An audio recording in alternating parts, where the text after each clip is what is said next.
ይህ ሰው ሁሉ ነገር ነበረው፣ ዝና፣ ሀብት፣ ስኬት። ነገር ግን ትኩረትን በማሳደድ ሁሉንም ነገር አጣ። እናም የሆነ ሰዓት ላይ ከሰው በታች ሆነ። ይህ የማርክ ሜሮ ታሪክ ነው። ማርክ ያደገው አስቸጋሪ በሆነ አካባቢ ነው። ይህም የልጅነት ጊዜውን በፈተና የተሞላና በጣም አስቸጋሪ ነበረ። ቢሆንም ትልቅ ህልም ግን ነበረው። በመጀመሪያም ቦክስ ላይ በጣም ጎበዝ ነበረ። እንዲያውም የወርቅ ጓንት ሻምፒዮን ሁላ አግኝቷል። ነገር ግን ቀላል አልነበረም እና በ1990ዎች ውስጥ ማርክ ሜሮ ከፍተኛ ምርጥ ኮከብ ሆኗል።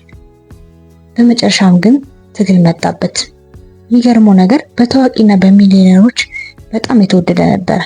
በዚህም የተነሳ ገንዘቡ ተንከባለለ፣ ዝናው እጅግ በጣም ናኘ። ብዙ ሰዎች የሚያስቡትን ህልም እያጣጣመና እየኖረ ነበረ።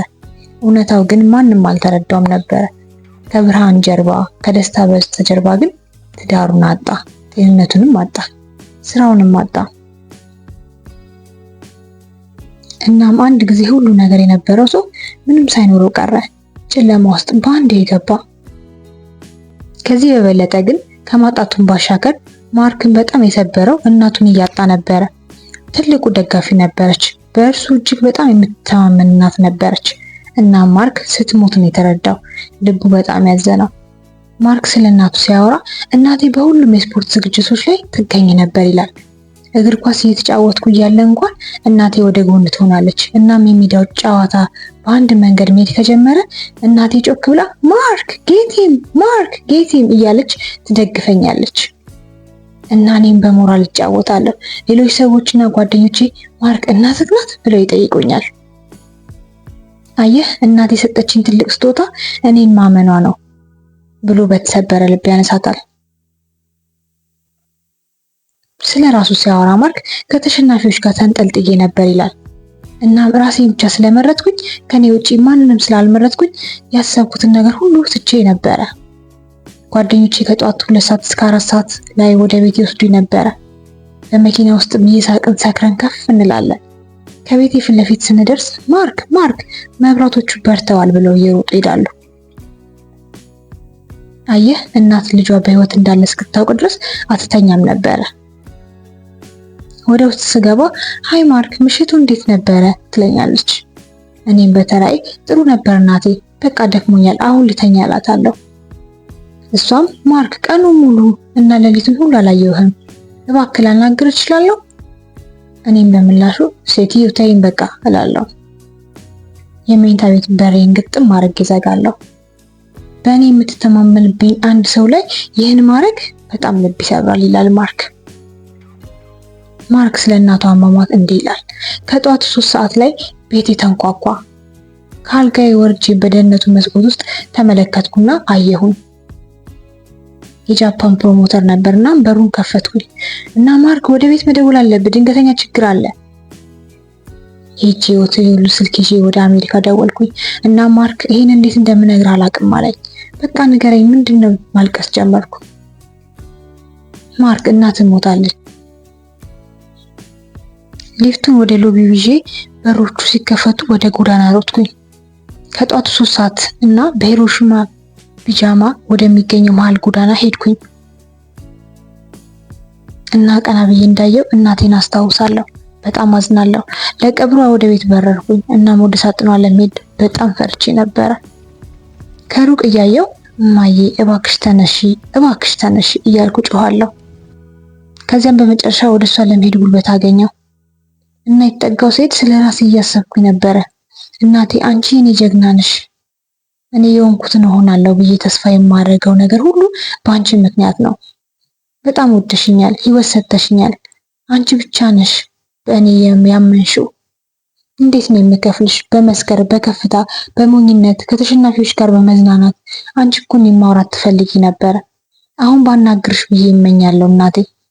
እኔ የማደርገውን እንድታይ እመኛለሁ። ለምን የተሻለ ልጅ መሆን አልቻልኩም ብዬ በጣም ተጸጸትኩኝ ይላል ማርክ ሜሮ። እሱ በሰዓቱ ያሰበው ነገር ሁሉ አስፈላጊ ነገር ነበረ። ገንዘብ፣ ዝና፣ ታዋቂነት ያለ ፍቅር። በሱ ቤት በሰዓቱ ቤተሰብና ዓላማ ምንም ማለት አልነበረ። እናም የለውጡ ዋና መነሻ ይህ ነበረ። ማርክ ሜሮን ወዲያውኑ ውሳኔ ያደረገ፣ ከአሁን በኋላ ለድምቀት ብቻ መኖር አይቻልም። ይልቁኑ ለውጥ ለማምጣት መኖር ይበጃል አለ ማርክ። ከዛም ህይወቱን በደረጃ በደረጃ ገነባ። መድኃኒቶችን፣ ፓርቲዎችን፣ መርዛማ ልምዶችን ትቶ ጤናንና ምስጋናን መረጠ። ራሱን በትክክለኛ ሰዎች ከበበ። እናም ትልቅ ተልዕኮ ጀመረ። ወጣቶች እሱ የሰራቸውን ተመሳሳይ ስህተቶች እንዲያስወግዱ ለመርዳት ሲል እንቅስቃሴ ጀመረ።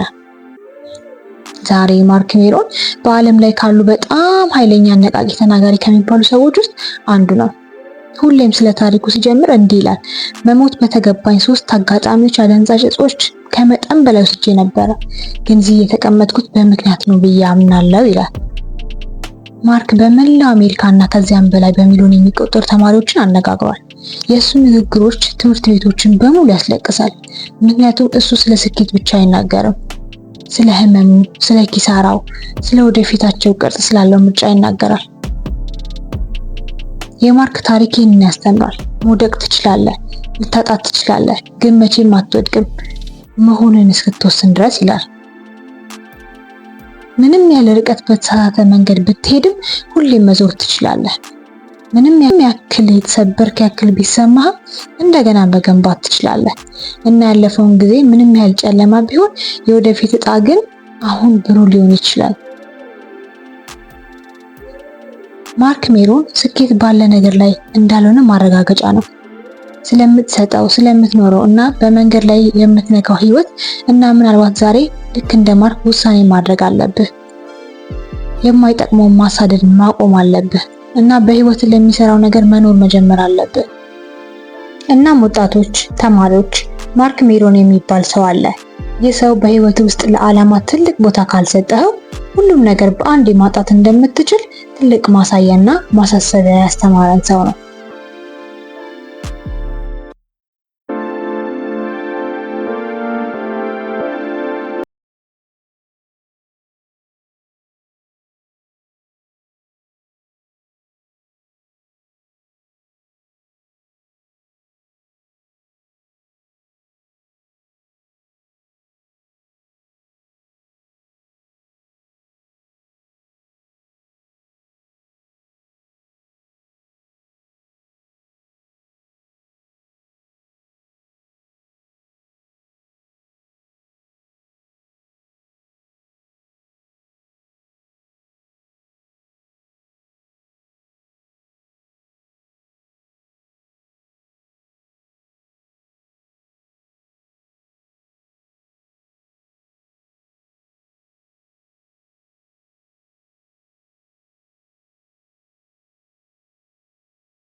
እናም ወጣቶች፣ ተማሪዎች፣ ማርክ ሜሮን የሚባል ሰው አለ።